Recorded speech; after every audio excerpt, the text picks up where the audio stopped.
अरे बुआ ना जा ज़रूरत हुजे। ईद में सब कुछ जायज़ होंदो आहे। ई केड़ी वडी शॉपिंग आहे, वध में वध 5 लाख रुपया। सिपाही भी पंहिंजी ज़ाल के 3-4 लखन जी शॉपिंग कराए सघन था। तू तो ऐसे छो आहीं?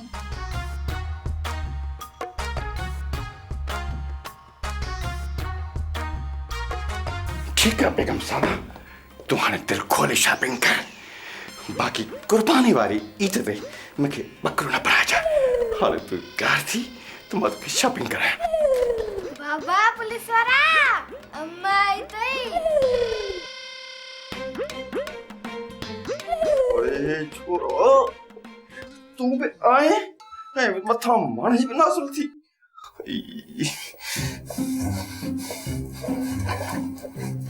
मी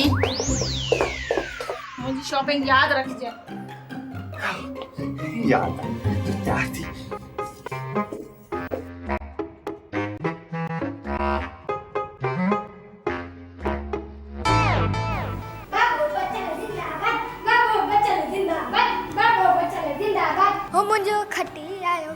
छोरा पढ़े जो नालो तो पूरो खण। सूबेदार अल्लाह बचायो।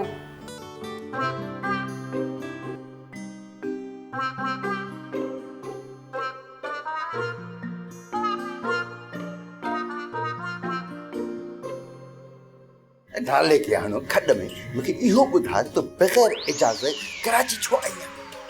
हिय ईद मुखे तोसां गॾु करणी आ। दुनिया जहान अची पंहिंजे घर में ईद करे ऐं तू हर दफ़े को न को बहानो करे कराची में तो ईद करे। अरे ॻाल्हि त ॿुध, मूंसां ईद कंदे भला तोखे शर्म थी अचे छा? बेगम मलका, तोखे इहा ख़बर न आहे त कराची जा हालात ख़राब आहिनि। हिते असांखे ड्यूटी करणी पवंदी आहे। पर हाणे त हालात सही आहिनि न। मां रोज़ टीवी ते सभिनी चैनलनि जूं ख़बरूं ॿुधंदी आहियां। हा अल्लाह जो शुक्र आहे, हाणे हालात बहितर आहिनि। पर मां सभु थी सम्झां त तूं ही ईद बि पंहिंजी इन बैल बाटमड़ी ज़ाल सां गॾु कंदे। हा बिल्कुलु बिल्कुलु, छो जो शादी जी पहिरीं ईद आहे न। इन जो मतिलबु त निकाह में इहा ई शर्त लिखियल हूंदी त पहिरीं ईद नंढी ज़ाल सां गॾिजी कजां ऐं वॾी ज़ाल ऐं पुट खां पुछा बि न कजां त छा वठतो अथव, छा वठणो अथव। तोॾे त मूं 10,000 ईद ते मोकिलिया हुया न। 10,000 में का ईद जी खरीदारी थींदी आहे छा? मां चवां थी हींअर जो हींअर हल, गाॾी कढ, मूंखे वठी हल। जेको चवां उहो ई वठी ॾे मूंखे, हल। मरी वियसि, जे मूं ज़ालुनि जी फरमाइश पूरी कई त बैंक में त मुंहिंजे लाइ 1 रुपयो बि न बचंदो। मिस्टर एबी खान, जल्दी अंदर अच तो शॉपिंग थे हलो। आयो बेगम, आयो।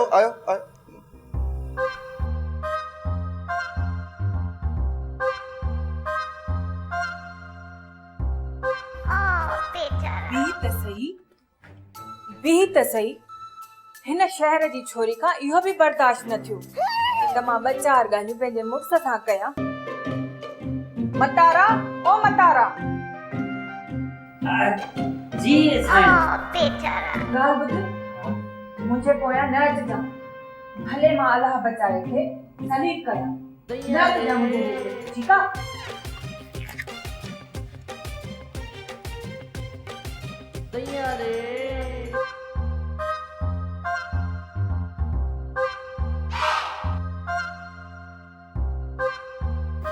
बेगम साहबा, तव्हां त अञा मेकअप बि न कयो आहे त पोइ मूंखे छो घुरायो? मूंखे इहो ॿुधाए तुंहिंजी ज़ाल हिते आई छो आहे?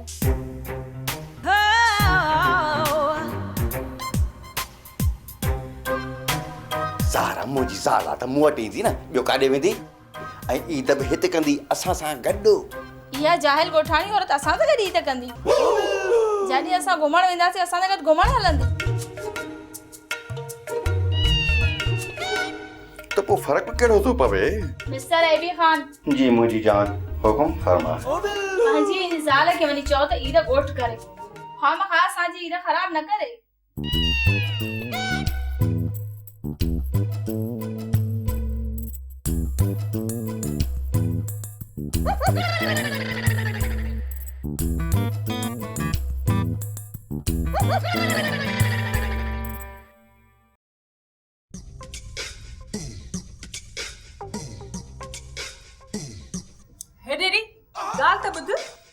इहो मुंहिंजे मुड़ुस खे कहिड़ियूं पटियूं पे पढ़ाई त मुंहिंजे अचण सां तुंहिंजी ईद ख़राब थी थी। तूं त वॾी ठाउकी आहे न। एडी जे ठाऊ की न हुजा हां तो तोखे छॾे मूंसां शादी न करे छॾे करे छा थी? अलाह बचाए मूंखे छॾे ॾिनो आहे। अञा अलाह बचायो एॾो ॼट ऐं चरियो कोन्हे जो तो मुहांडी जे करे मूंखे छॾे ॾींदो। मिस्टर एबी खान पंहिंजी इन मखण जी पलियल ज़ाल खे सम्झायो। हा मां त मखण जी पलियल आहियां, बाक़ी तो वांगुरु पापड़ ऐं पकोड़नि ते पलियल न आहियां। हे ॾेड़ी इहो त ॿुधाए मुंहिंजे मुड़ुस जो तो इहो ग़लति नालो छो खयो अथई? सही त नालो खणे पई मलका, इशारा थोड़ी समझ जी कोशिश कर। मां चरी आहियां, बाक़ी हीअ वीचारी त सियाणी आहे। हल त पाण ॿई हली था ख़रीदारी कयूं। अॼु त मां नैना सां वाइदो करे चुको आहियां त अॼु मां शॉपिंग जे लाइ हिन सां वेंदुसि। ॾिसां हली त तोखे कीअं तो ख़रीदारी कराए। अलाह बचाया, यादि रख जे मूंखां अॻ में तो हिन खे ख़रीदारी कराई आहे न त पोइ सोचे छॾ तूं केरु आहे मां केरु आहियां।